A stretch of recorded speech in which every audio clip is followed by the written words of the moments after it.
Can you think of a more incredible derby than one between the Manchester United treble winners of 1999 and the Manchester City treble winners of 2023? Imagine if we could throw those United old boys into a time machine and bring them back at the peak of their footballing powers for the ultimate showdown with Pep's Man City. Alex Ferguson's Red Devils of 99 made history by becoming the first ever English side to lift a domestic treble. This included the Premier League, the European Cup and the FA Cup. A feat that has finally been repeated by another Premier League side in 2023, almost 2.5 decades later, as United's noisy neighbours Man City have triumphed with a treble of their own. Both Manchester sides have gone down in history as some of the most fearsome football teams of all time. But what would happen if they could play against each other? At the peak of their powers in the same season, they couldn't both win the treble now, could they? Who would come out on top? Sir Alex Ferguson's Man United of 99 or Pep Guardiola's Man City of 2023? Let's find out. On the way to FA Cup glory in 1999, Manchester United had to see off Liverpool, Arsenal and Chelsea, needing replays against both London-based sides in the quarter-finals and semi-finals. They then defeated Newcastle United 2-0 to win the final with goals from Teddy Sheringham and Paul Scholes. In the league, United pipped Arsenal to the post by a single point and Chelsea were within just 3. The Old Trafford side finished with 79 points, losing just 3 league games all season. They went the final 20 games of the season undefeated too, defeating Leicester 6-2 and Nottingham Forest 8-1 during that run. Impressive numbers. And perhaps most impressively of all, United won the Champions League without losing a single game, and they had a route to the final that was far from easy. United's European campaign started all the way back on August 12, 1998. They had to get past Polish side Lodz in a playoff, which they won comfortably enough, 2-0 in the first leg and 2-0 on aggregate. The group stage draw wasn't kind for United. They were placed in Group D, D for death, with Brøndby, Barcelona and Bayern Munich. It was certainly the group of death. United smashed Brøndby twice however and drew all 4 games against Barca and Bayern. They qualified in second with 10 points. Munich topped the group. United would meet them again. The Red Devils saw off Inter Milan in the quarterfinals and Juventus in the semis, with some inspired performances from key players like Roy Keane, Ryan Giggs and Dwight York to set up a rematch with Bayern in the final. The rest, as they say, is history. On a famous night in Barcelona, United won the European Cup in front of over 90,000 fans at the Camp Nou. Bayern had led 1-0, but United scored in the 91st and 93rd minute to win the game 2-1. A miraculous stoppage time comeback, a miraculous and dominant treble winning year. In the 1998-99 season, Manchester City were playing in the second division of English football. They were dumped out of the League Cup by Derby and the FA Cup by Wimbledon, but they finished third in the league to secure a playoff place. After victories against Wigan and Gillingham, they were promoted to the Premier League for the following season. 24 years later, they would go on to win a historic treble, just like United had done in '99. Who would have believed that? As the early noughties passed by, City ownership changed hands and the club has gone from strength to strength ever since. Fierce investment has given them a truly star-studded squad, and in Pep Guardiola, they have one of football history's greatest ever coaches.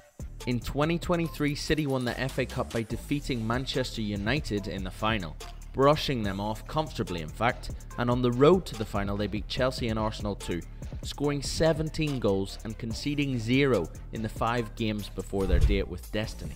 They also won the Premier League at a canter in the end. Arsenal looked to be mounting a title charge, but it fell flat as City romped to the title, a 5th in 6 years, shrugging off all sense of competition with a run of 14 wins and a draw from 15 league games between February and May. They won the league by 5 points in the end and had it sewn up with time to rest players for the final date of the season, the Champions League final in Istanbul.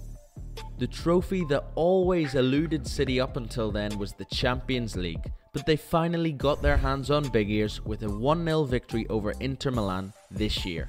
A far from perfect performance was enough. With a little bit of luck on the day, their fate was sealed. At long last, a Champions League title and a historic treble to boot.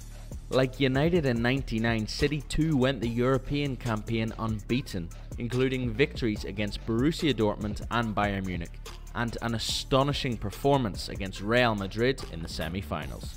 So if we made the impossible happen and dropped Manchester's two best ever teams into one football season at the same time, what on earth would happen? Some may argue that football has evolved a lot in the last 20 years and that players are now fitter, faster, bigger and stronger. Well, of course they are. Sports science has come on leaps and bounds, and player welfare and awareness of their physical health has completely changed.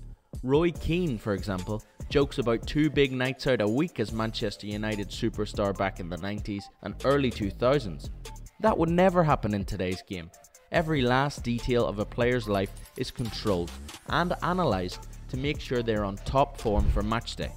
Maybe you could argue that modern players won't be used to the tackles that went flying in during the 90s, or the dodgy pitches, so basically we aren't going to focus on the time comparison too much, nor the idea that football is better or more difficult then or now. We'll just compare two amazing teams. Elite mentality is something that any treble winning team needs to have. It appears that both of these sides had that in abundance. The consistency of results and performance is quite simply remarkable. City won the league with 89 points though, numbers that United simply could not reach. United lost just a game less, but struggled with loads of draws, so perhaps City have shown that they would take the title. Erling Haaland scored 36 league goals for City. United's top scorer in the 99 campaign was Dwight York with 18. Half. Perhaps that's the difference. Haaland's goals against mid and small table teams ensured City won almost every time they took the pitch. In Europe, City overcame big tests in the form of Munich and of course Madrid, who had defeated them the year before. But in the final against Inter, as some predicted, the pressure did seem to get to them, and but for a bit of luck, Inter really should have scored. Perhaps had Solskjaer been playing instead of Lukaku, the game would have changed. For us, the 99 United side take the City side in a European Cup final, perhaps in similar fashion to how they beat Munich. Fergie time was the nickname given to added time when United were playing. Sir Alex had a way of seemingly scaring the referees into adding an extra minute or two on, and in these minutes, United always seemed to strike. Roy Keane may have been the top midfielder in the world at the time, and Ryan Giggs one of the top wingers, but they were a well-balanced side with quality throughout. City literally have World Cup winners on their bench. They are a new era of star-studded squad, one perhaps never seen or imagined before. Their second 11 might even challenge the first 11 for the league title more than anyone else. It's hard to determine weaknesses between sides who won trebles without losing a single FA Cup or Champions League game, and of course smashing their way to league titles. We'll leave it up to you to decide who might win an FA Cup final at Wembley between these two incredible lineups. Does a one-off game favour United? Perhaps, if it's not in Europe, City won't feel as much pressure. Who knows? Do you? Let us know your thoughts in the comments below and give us your suggestions on which teams you would like to see head to head in the next video.